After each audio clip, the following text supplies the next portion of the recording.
Hi, it's Mark from Top Local. We're here with Bernie Pawlik, Pawlik Automotive in Vancouver, talking cars. How are you doing this morning, Bernie? I'm doing very well this morning.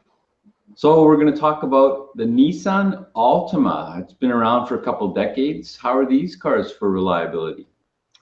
These cars are fair. They are very popular. They've been around, as you mentioned, since actually 1992 is when they started.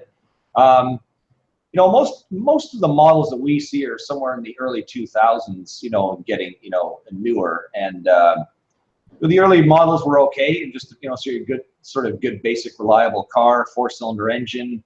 Once they got into the early 2000s, they started kind of jazzing things up a bit. They introduced a 2.5-liter engine, which was mostly reliable, and also offered a 3.5-liter V6, which was kind of pretty cool in a smaller car. Lots of power, peppy. So it was a nice option. Same engine you'd find in a Maxima. So it was kind of a nice blend between the large car and in a slightly smaller body. So the 2.5 liters were mostly reliable. Can you talk maybe a bit more about that? Yeah, so mostly reliable. I mean, I guess when I think of an engine being, fully reliable, you'd really have not much wrong with it other than you change, the spark plugs when they're due, or the timing belt if it needs to be done. But otherwise, it's nothing much else would happen. Maybe the odd little oil leak. But the 2.5s suffered a few problems. Engine misfires on some of them would develop, and that was because of a head gasket would leak coolant into the combustion chambers.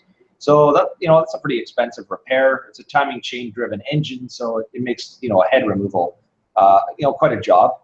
So that was one issue. The other sort of mid 2000 2.5s developed a lot of oil consumption issues. For some reason, a lot of complaints around the 2005 model year. So and complete engine failures that need to be rebuilt. So that's something you got to watch if you're buying an older one, that they might be oil consumption might be an issue.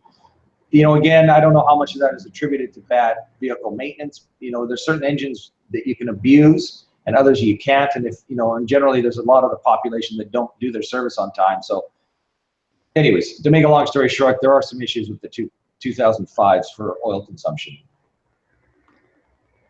Any other issues with these engines? No, they're actually pretty good otherwise. Yeah, I mean, other than that, well, yes, no, actually, come to think of it, there's a reason I put that question. Camshaft and crankshaft position sensors fail on these 2.5-liter engines a lot, and we usually when we get one of these vehicles towed to our shop where the customer can't start the vehicle, it's cranking over, but the engine won't start. It's usually a failure of a cam or crank sensor. It's extremely common issue. So if you own one of these vehicles and it suddenly won't start for you, that's probably what's going on. Not 100% guarantee, but usually what's going on. You can almost guarantee with these engines that at some point you're going to have something. So that was the other thing that was there. Do Altimas use timing belts?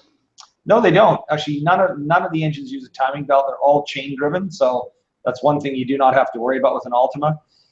And actually, reflecting on Nissan overall over the the decades, Nissan's really they've used timing belts on a few engines, but for the most part, they've really been a timing chain. Almost all their engines have been timing chains. So when things go wrong, it does cost a lot more to fix, but generally chains are much more reliable. The key again, change your oil regularly. Any issues with other areas of the car? Well, there's a few complaints in other areas. I was saying these, like in these earlier 2000 early to mid 2000s, pretty much the engines are kind of the things we see issues with. But some of the newer models around 2009, there's issues with the steering lock jamming up and causing problems. So and the vehicle not starting. So that's a pretty major issue. And the other really large complaint that I came across, not something we've seen or fixed because these cars are still fairly new, is a 2013 models. There's a lot of transmission problems. These use the CVT variable transmission, and there's a lot of issues. Nissan's had a lot of issues with the CVT transmissions in a variety of different models. They've been a big adopter of them, but they've had problems with them, and they usually back them up with extended warranties. But that's definitely an issue with those vehicles. So other than that, pretty good car overall. Any final thoughts on the Nissan Altima? No, I mean, definitely a very worthwhile car to look at. Again, with any used car, if you're looking to buy it, do your research, look at what the problems are in particular model years. and get an inspection done. It's critical. And if you own one, just take care of it. Change the oil, change the fluids when recommended.